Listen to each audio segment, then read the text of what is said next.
오늘 은혜 받으실 말씀은 고린도후서 4장 1절에서 11절까지 말씀입니다. 고린도후서 4장 1절에서 11절까지 말씀을 다 같이 봉독하겠습니다. 그러므로 우리가 이 직분을 받아 긍휼하심을 입은 대로 낙심하지 아니하고 이에 숨은 부끄러움의 일을 버리고 속임으로 행하지 아니하며 하나님의 말씀을 혼잡하게 하지 아니하고 오직 진리를 나타내므로 하나님 앞에서 각 사람의 양심에 대하여 스스로 추천하노라. 만일 우리의 복음이 가리었으면 망하는 자들에게 가리어진 것이라. 그 중에 이 세상의 신이 믿지 않은 자들의 마음을 혼미하게 하여 그리스도의 영광의 복음의 광채가 비치지 못하게 함이니 그리스도는 하나님의 형상이니라. 우리는 우리를 전파하는 것이 아니라 오직 그리스도 예수의 주되신 것과 또 예수를 위하여 우리가 너희의 종된 것을 전파함이라. 어두운 데에 빛이 비치라 말씀하셨던 그 하나님께서 예수 그리스도의 얼굴에 있는 하나님의 영광을 아는 빛을 우리 마음에 비추셨느니라. 우리가 이 보배를 질그릇에 가졌으니 이는 심히 큰 능력은 하나님께 있고 우리에게 있지 아니함을 알게 하려 함이라. 우리가 사방으로 우겨쌈을 당하여도 쌓이지 아니하며 답답한 일을 당하여도 낙심하지 아니하며 박해를 받아도 버림바 되지 아니하며 거꾸로 들임을 당하여도 망하지 아니하고 우리가 항상 예수의 죽음을 몸에 짊어짐은 예수의 생명이 또한 우리 몸에 나타나게 하려 함이라. 우리 살아있는 자가 항상 예수를 위하여 죽음에 넘겨짐은 예수의 생명이 또한 우리 죽을 육체에 나타나게 하려 함이라. 아멘. 위로와 희망이라는 제목을 가지고 오늘 말씀을 나누겠습니다. 마음이 고통과 절망의 늪에 빠질 때에 가장 슬플 때입니다. 이 세상을 살아가는 동안 절망의 어두운 환경과 마음의 고통을 당해보지 않은 사람은 한 사람도 없을 것입니다. 그러므로 목회자는 최선을 다해 소망의 메시지를 전하여 성도들로 하여금 위로를 받도록 노력해야 합니다. 예수님의 십자가 고난과 죽으심은 우리 인생의 쓴물을 달게 하는 기적적인 응답인 것입니다. 아무리 위대한 사람이라도 고통과 절망의 시간을 지날 때가 있습니다. 구약의 위대한 선지자 엘리야도 하나님 앞에 지금 내 생명을 거두어 주시옵소서 하고 호소했습니다. 신약의 위대한 사도였던 바울도 힘에 겹도록 심한 고난을 당하여 살 소망까지 이룰 줄 알았다고 고백한 적이 있습니다. 인생을 살아가면서 모두가 위로와 희망을 받아서 그 속에 살아가야만 합니다. 그러므로 목회자는 언제나 위로와 희망을 주어서 교회에 나오는 사람들이 하나님 앞에 새로운 생기를 얻게 해줘야 되는 것입니다. 교회는 버림받아야 마땅한 죄인들이 와서 위로와 희망을 얻는 곳입니다.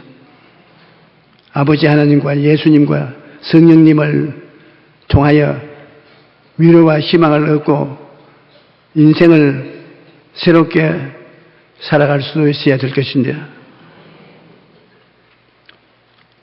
우리가 이 세상에 살면 다른 사람이 우리를 위로해 주지 않더라도 내가 나를 위로해 주면서 살 줄 알아야 됩니다.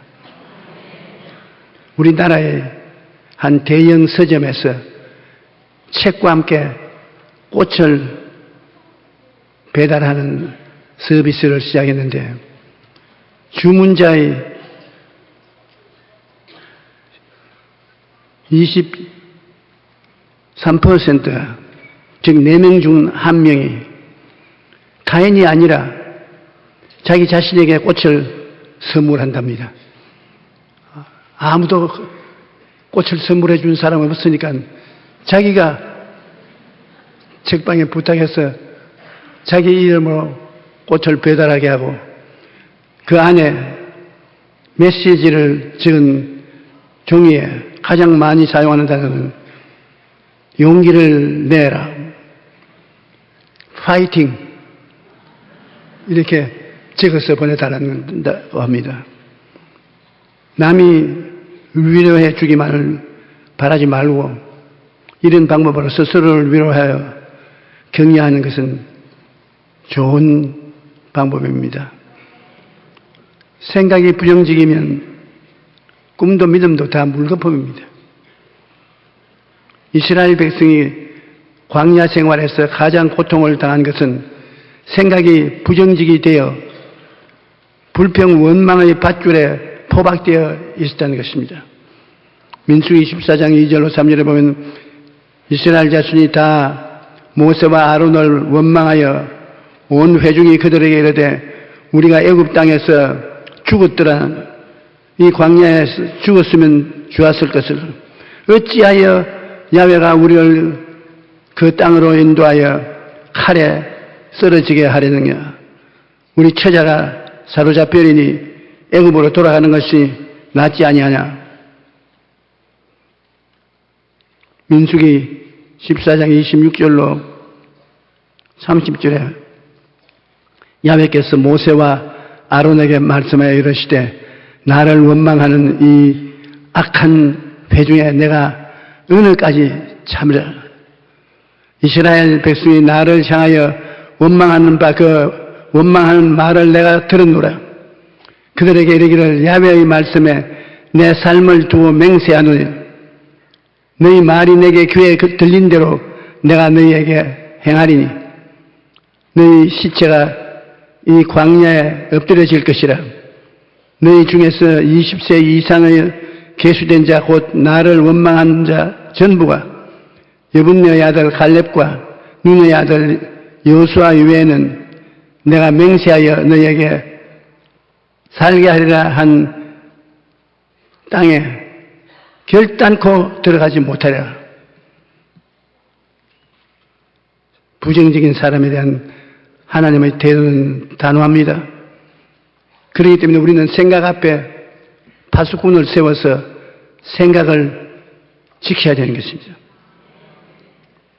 하나님 앞에 자기를 격려하고 칭찬하십시오.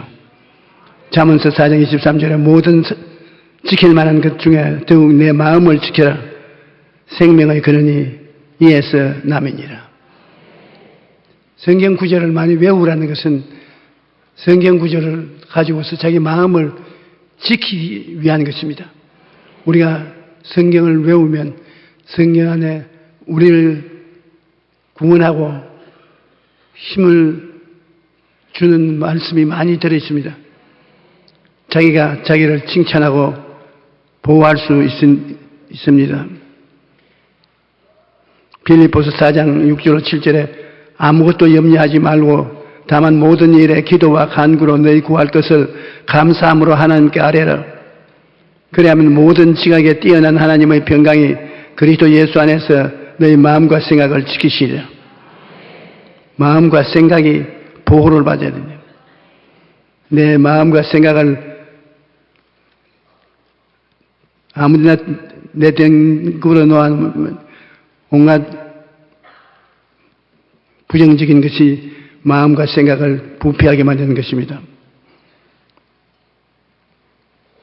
우리 가족 간의 위로와 격려를 해야 됩니다. 내가 나를 격려하고 용기를 내라, 파이팅을 할 뿐 아니라 가족끼리 서로 시간을 내어서 위로를 해야 되는 것입니다. 많은 연구 결과에 의하면 결혼한 사람이 혼자 사는 사람보다 몇 년 더 오래 살겠습니까? 결혼한 가족은 결혼한 분보다 8년을 더 오래 산답니다. 빨리 안 죽으려면 가정을 이루어야 됩니다. 자녀가 있는 사람은 없는 사람보다 2년 정도 더 오래 산다는 것입니다. 부모가 자녀를 키울 때 잠도 제대로 자지 못하고 갖가지 스트레스를 겪지만 그럼에도 불구하고 자녀를 준 부모가 더 오래 사는 것은 자녀로부터 받는 위로 때문이라고 합니다. 키우기에 고달프지만은 귀엽지 않아요. 그 자녀들이 부모의 사랑을 나타내는 그것이 부모가 2년이나 더 오래 살 수 있는 위로를 받는다는 것입니다.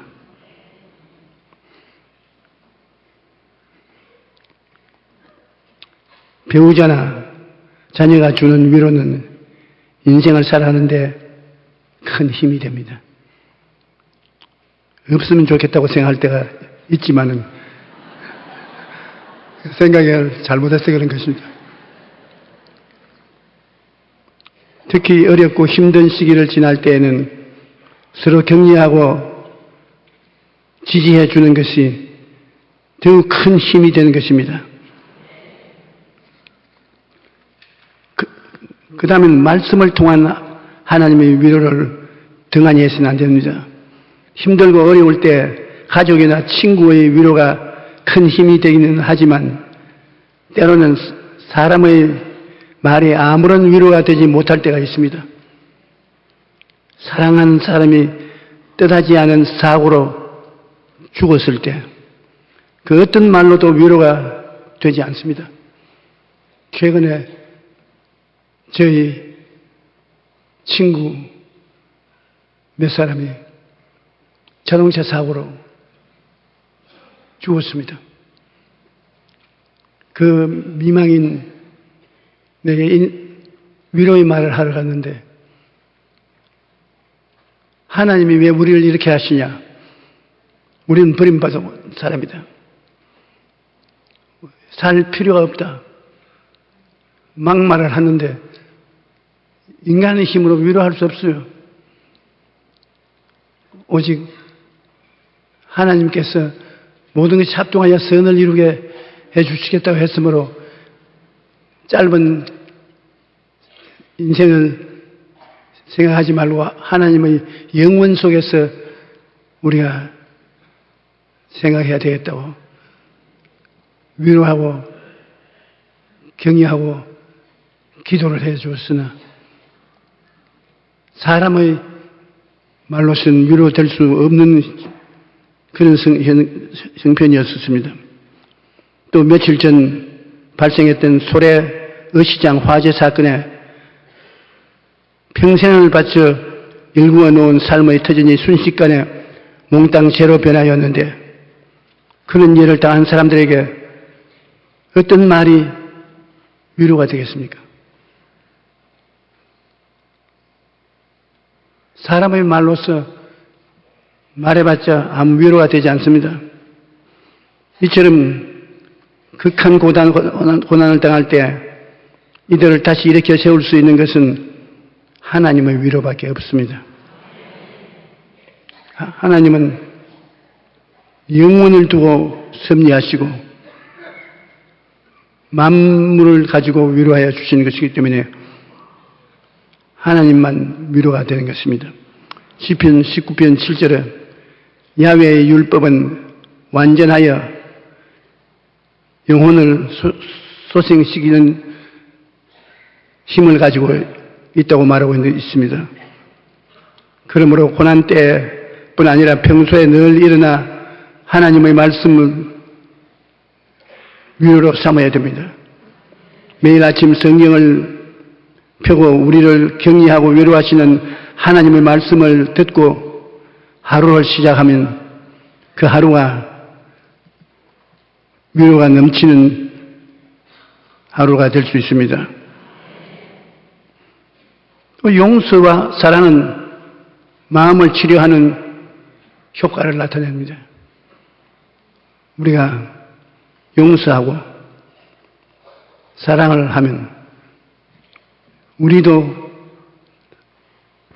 위로를 받고 우리가 용서하고 사랑해 주는 사람도 위로를 받습니다. 스스로 위로하고 희망을 말해야 되는 것입니다. 시편 103편 2절로 5절에 보면 내 영혼아 야훼를 송축하며 자기가 자기를 위로하는 겁니까? 그의 모든 은택을 잊지 말지어다. 그가 내 모든 죄악을 사하시며 내 모든 병을 고치시며 내 생명을 파멸해서 속량하시고 인자와 긍휼로 관을 씌우시니 좋은 것으로 내 소원을 만족해 하사 내 청춘을 독수리같이 새롭게 하시는도다. 자기가 자기를 지금 위로하고 있는 것입니다. 얼마나 멋있습니까?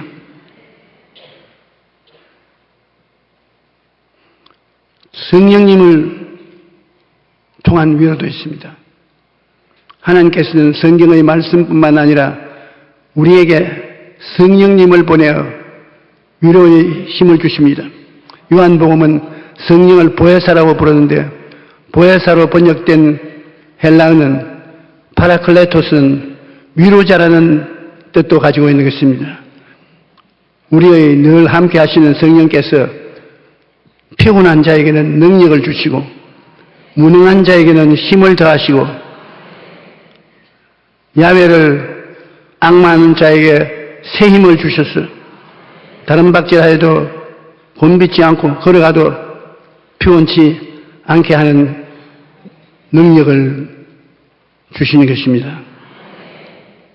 그렇기 때문에 그 성령의 위로를 구하는 것이 대단히 중요합니다. 저는 부흥회를 가게 될 때 언제나 이렇게 기도합니다. 하나님, 제게 위로를 주시옵소서. 제가 하나님의 은혜를 체험하고 성령님의 위로를 받아야 부흥이라는 이 큰 무거운 짐을 감당할 수가 있습니다. 매 주일마다 말씀을 전한다는 것은 굉장한 부담입니다. 60년간 복음을 전했는데 무슨 부담이 되냐? 저 목사님이야 입만 열면 하는 말씀이 술술 나올 것인데 모르면 가만히 있지. 말씀을 전가한다는 것이 왜 부담이 되느냐? 그 수많은 생명에게 하나님을 대변하는 것이니 얼마나 중요합니까? 하나님의 말씀을 전하면 전할수록 그 중요성을 더욱 깊이 깨닫게 되기 때문에 중압감을 느끼는 것입니다. 그래서 늘 성령님의 위로를 믿기 위해 성령님 도와달라고 부르짖어 기도해서 내가 먼저 은혜를 받아야 성도들이 은혜를 받게 되는 것입니다. 용서와 사랑을 통해 주시는 위로도 우리가 등한히 하면 안 됩니다. 예수님께서 용서와 사랑을 통해 우리에게 위로해 주시는 것입니다. 예수님이 십자가는 엄청난 고난과 괴로움이 아닙니까? 예수님은 그 고뇌와 괴로움을 당하는 이유는 자기에게 잘못이 있어서 그런 게 아니라 나보고 내가 지은 죄, 불의, 추악, 저주, 절망을 예수님이 대신 끌어안고 십자가에 못 박혀 못 찍고 피 흘려 죽으시면서 이를 감당해 주셨다는 것을 생각하고 감사하면 큰 위로가 되는 것입니다.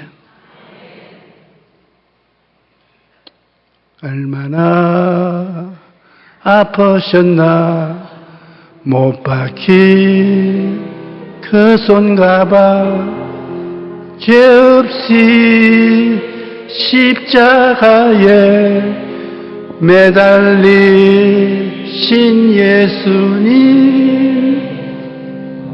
하늘도 땅도 울고 바다들도 다 울고 해답이 없어 온누리 비치지 않네.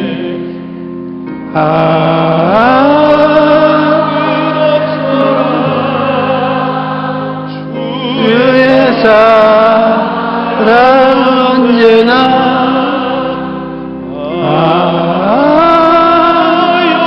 영원토록 우원의 강물 넘치네. 오래전에 제가 지은 찬송입니다만, 기도할 때 예수님이 우리의 죄와 허물과 모든 고통을 대신 짊어지고 십자가에 매달려 계신 모습을 보니 성령께서 이 찬송을 주시더라고요.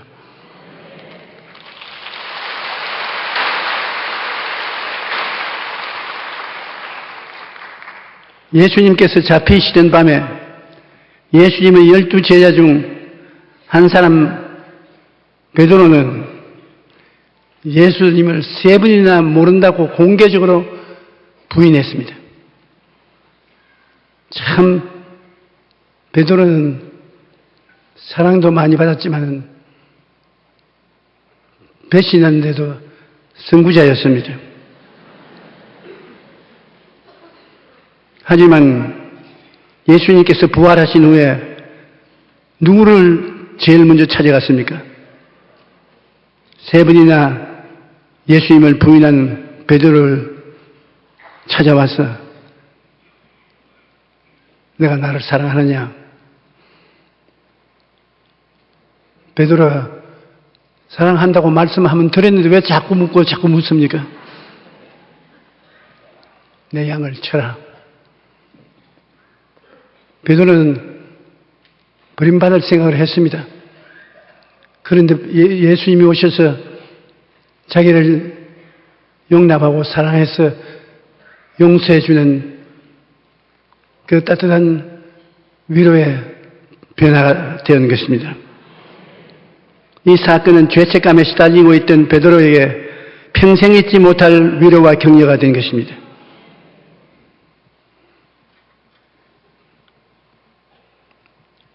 내가 예수님이 되었다면 어떻게 했습니까? 찾아가서 이 자식아 3년 반 동안이나 내 밑에서 밥을 먹고 배우고 따라다니는데 그렇게 무참하게 비난할 수가 있느냐? 내가 살아 나왔다. 어떻게 할래? 뭐 벽 박살 났지요. 뭐 할 말이 없죠. 그런데 그 장면은 한마디도 말씀하지 않으시고 네가 나를 사랑하느냐? 예수님이 거기에 사용한 사랑이라는 말은 아가페라는 말하고 필레오라는 말로 썼는데 예수님은 너 나를 아가페하느냐? 아가페하느냐? 영원히 사랑한다는 것입니다. 베드로가 네, 아니요. 나는 예수님을 필레오 합니다.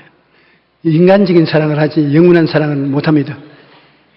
이제 큰 소리 할 수가 없으니까요. 그러면 예수님께서 나를 그냥 필레오 하면서 사명을 감당하라. 그래서 다시 사도직이 복구된 것입니다. 시편 103편 8절에 야훼는 긍휼이 많으시고 은혜로우시고 노하기를 더디하시고 인자하심이 풍부하다고 말했습니다. 12절과 14절에는 동이 서에서 먼 것 같이 우리의 죄가를 우리에게서 멀리 옮기셨으며 아버지가 자식을 긍휼히 여김같이 야훼께서는 자기를 경외하는 자를 긍휼히 여기시나니 이는 그가 우리의 체질을 아시며 우리가 단지 먼지뿐임을 기억하시미로다. 이것이 바로 하나님의 마음인 것입니다. 하나님은 우리를 불쌍히 여기시고 우리를 용서하기 원하셔서 예수님을 십자가에 내어주기까지 하신 것입니다. 하나님께서 우리가 의롭기 때문에 사랑하신 것은 절대로 아닙니다. 우리가 아직 연약할 때, 로마서 5장 6절에 우리가 아직 죄인 되었을 때, 로마서 5장 8절에 우리가 원수 되었을 때, 로마서 5장 10절입니다. 우리를 위하여 죽으심으로 우리를 향한 자기의 사랑을 확증하신 것입니다. 우리가 약하고 죄 짓고 하나님을 원수로 행할 그런 못된 처지에 있는데도 불구하고 우리를 사랑했다는 것입니다. 죄를 지었음에도 불구하고 못났음에도 불구하고 버림을 받아야 마땅함에도 불구하고 죄지은 그대로 못난 그대로 버림받을 그대로를 끌어안고 우리를 사랑해 주신 것입니다.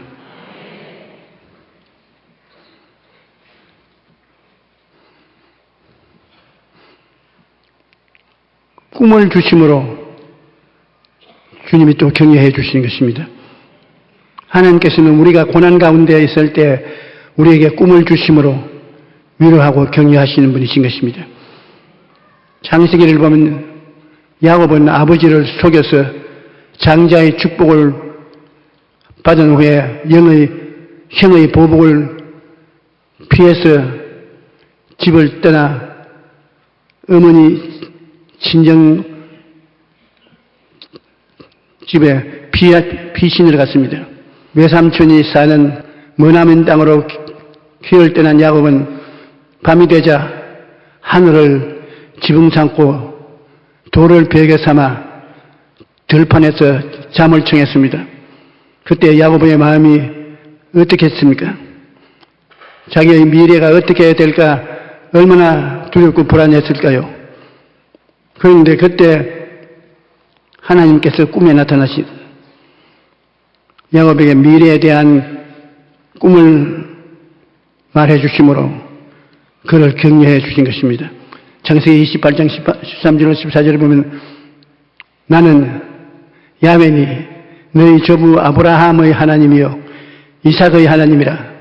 내가 누워있는 땅을 내가 너와 내 자손에게 주리니 내 자손이 땅의 티끌같이 되어 내가 서쪽과 동쪽 북쪽과 남쪽으로 퍼져나갈지며 땅의 모든 족속이 너로 말미암아 내 자손으로 말미암아 복을 받으리라. 뿐만 아니라 꿈을 이룰 때까지 야곱과 함께 하시겠다고 약속하셨습니다. 창세기 28장 15절을 보면 내가 너와 함께 있어 내가 어디로 가든지 너를 지키어 너를 이끌어 이 땅으로 돌아오게 할지야. 내가 내게 허락한 것을 다 이루기까지 너를 떠나지 아니하리라. 이 하나님의 장래에 대한 약속을 꿈으로 보여줬으니까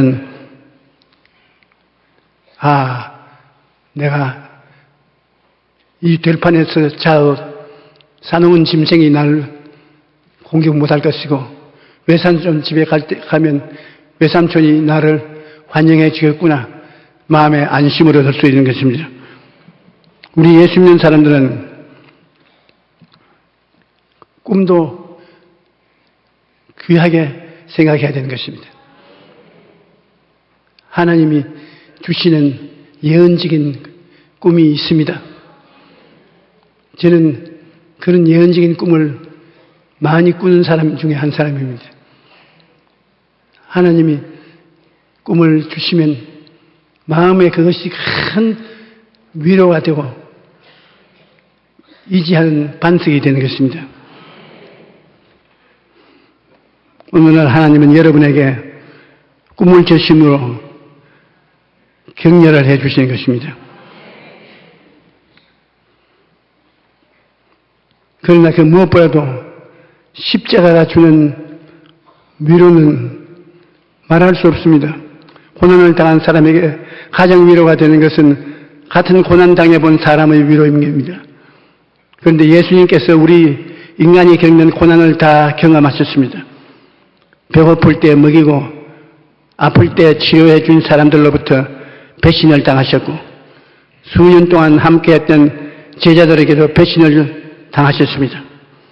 그래서 히브리서 4장 15절 우리에게 있는 대제사장은 우리의 연약함을 동정하지 못할가 아니요 모든 일에 우리와 똑같은 시험을 받으신 이로되 죄는 없으시니라고 말씀하고 계십니다. 예수님은 사람으로 오셔서 우리가 인간의 연약함을 다 겪으셨기 때문에 우리 마음이 답답함과 막막함을 주님께서는 이해하시고 도와주시는 것입니다. 십자가에 달려 죽으심으로 우리의 죄 문제를 청산하시고 오중보험과 삼중축복의 위로를 주셨습니다. 그러므로 우리는 긍휼하심을 받고 때를 따라 돕는 은혜를 얻기 위하여 은혜의 보좌 앞에 담대히 나아가야 됩니다. 자비의 아버지시여 위로의 하나님께서 모든 환난 중에서 우리를 위로하시는 하나님이신 것입니다. 믿음은 꿈과 말씀에서 나옵니다. 믿음은 들음에서 나며 들음은 그리스도의 말씀으로 말미암느니라고 로마서 10장 17절에 말씀합니다. 의심을 두려워하지 말아요. 나는 자꾸 의심이 생기는데 어찌할까요? 그 의심 생기는 것을 두려워할 필요가 없습니다. 왜냐하면 믿음이 있기 때문에 그 반대인 의심도 다가오는 것입니다. 믿음이 한 방울도 없는 사람은 의심도 한 방울도 없습니다. 우리가 기도하고 난 다음 정말일까 그런 의심이 생기면 이게 믿음이 있기 때문에 의심이 마음을 흔들어 놓는 것입니다. 믿음은 말씀을 통해서 나오기 때문에 여러분 말씀을 입으로 자꾸 시인하면 의심은 말씀에 부딪혀 깨어지는 것입니다. 믿음이 있기 때문에 의심도 있다는 것을 알아야 되는 것입니다. 여러분이 하나님 말씀을 듣고 믿음이 생기면 마귀는 곧 와서 의심을 자꾸 던져주는 것입니다. 우리가 입으로 말씀을 고백함으로 말미암아 마귀가 던져주는 의심이 우리 말씀의 고백에 부딪혀 산산조각이 나고 마는 것입니다. 시편 119편 105편의 5절에 주의 말씀은 내 발의 등이요 내 길의 빛이라고 말하는 것입니다. 그러므로 주의 말씀을 등불처럼 우리가 들고서 걸어야 됩니다. 시편 119편 50절에 이 말씀은 나의 고난 중에 위로라. 주의 말씀이 나를 살리셨기 때문이다. 마가복음 11장 23절로 24절에 내가 진실로 너에게 이르노니 누구든지 이 산들을 들려 바다에 던지라 하며 그 말하는 것이 이루어질 줄 믿고 마음에 의심하지 아니하면 그대로 되리라. 그러므로 내가 너희에게 말하노니 무엇이든지 기도하고 구하는 것은 받은 줄로 믿으라. 그리하면 너희에게 그대로 되리라. 할렐루야. 출애굽한 이스라엘 백성이 홍해를 건너 수르 광야로 들어가서 사흘 길을 가되 물을 얻지 못하다가 물을 발견하여 백성들이 허둥지둥 물을 마시다 보니 그 물은 독이 있는 쓴 물이었습니다. 백성들이 통곡하고 낙심하였을 때 모세가 하나님께 계시를 받아 쓴 물이 있는 주변에서 나무를 꺾어 물에 던지니 물이 달아졌습니다. 이와 같이 오늘 우리의 생활에도 시험과 환난의 센 물을 마시게 될 때가 있습니다. 그때 예수님의 십자가 나무를 던지면 그 물이 달아집니다. 죄악의 물이 의로 달아지고 부정부패한 죄악이 예수 그리스도의 성령의 역사로 쫓겨나가고 질병이 예수 그리스도의 대속으로 몸에서 떨어져 나가고 우리의 생활에 부유함이 그리스도의 십자가에 죽으심으로 하나님께서 아브라함의 축복을 주시기 때문에 부자로 살아갈 수 있게 되는 것입니다. 주님으로 말미암아 죽어서 예수 부활 내 부활이 되고 예수 성천 내 성천이 되고 예수 천국 내 천국이 되니 굉장한 위로와 힘을 얻을 수 있는 것입니다.